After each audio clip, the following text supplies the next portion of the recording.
Chapter 4. I noticed after a few weeks that I was thinking of nothing but food. Even the hopes of finding a job dwindled to the point of being extinguished altogether. But the question of the next meal was always with me, pressing and immediate. There had been many other interests in previous years. Even in the midst of very difficult months at home, there had been time for other interests. There had always been the dream of playing in an orchestra, dreams of the recitals which I would one day give, of the praise and acclaim my art would inspire.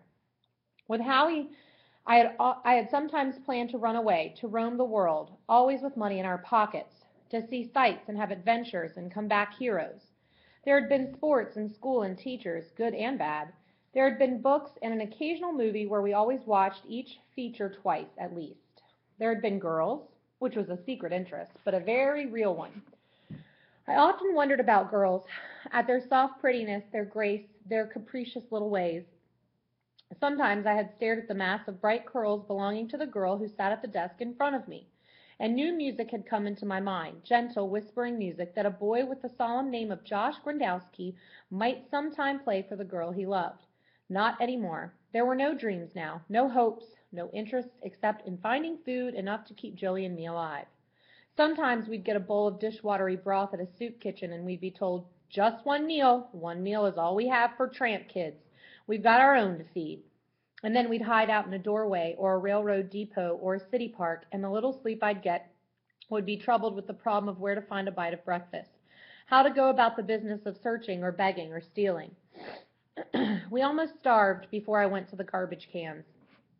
I'd read in the papers back home of people doing that. I didn't believe I could ever bring myself to it, but I did. I made Joey stay inside a warm doorway, and I went around to an alley back of a restaurant. There were two men and a woman pawing through the cans. There were rats, too. The rats were brazen enough, but we four humans tried to ignore the presence of one another. I found some frozen bread and two steak bones with a little meat still on them. I washed the bones in the lavatory of a public restroom. Then Joey and I found a sheltered place in a vacant lot where we built a fire and warmed the food. Joey ate it gratefully, but each bite sickened me as I remembered the garbage cans and the rats and the shamed people who couldn't look at one another. I swore I'd never go back for that kind of food again, but I did, many times. I had to do it. One thing I was proud of, though, I never allowed Joey to go with me. Never. But I had reason to feel ashamed on another score. I turned coward when it became necessary for us to beg. The humiliation of begging was as hard for me to bear as hunger, and left deeper scars. And though I spared Joey the indignity of the garbage cans, I did let him take over the hateful business of going from door to door. Joey never complained. He assumed that begging was his role rather than mine. It's better for me to do the asking, Josh. I'm younger, and they'll give to little kids where they won't give a scrap to big guys. He was right, of course. People would look at his thin face with the big shadowy eyes, and they'd share whatever they had with him. He was often casual about the reaction of people to him.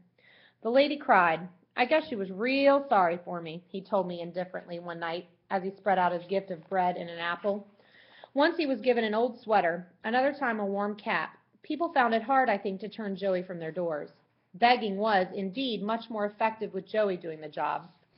But I finally realized that I was hiding like a scared rabbit and allowing a 10-year-old boy to face the humility because I didn't like it. After that, I did my share. It was terrible, and I never became accustomed to it.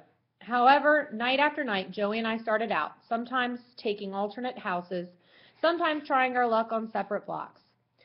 One night, a girl came to the kitchen door when I knocked. I had a fleeting impression that she was very pretty. I don't really know what she was like, for after that first glance, I couldn't look at her again. I looked past her and muttered, I hate to say this, but I'm hungry.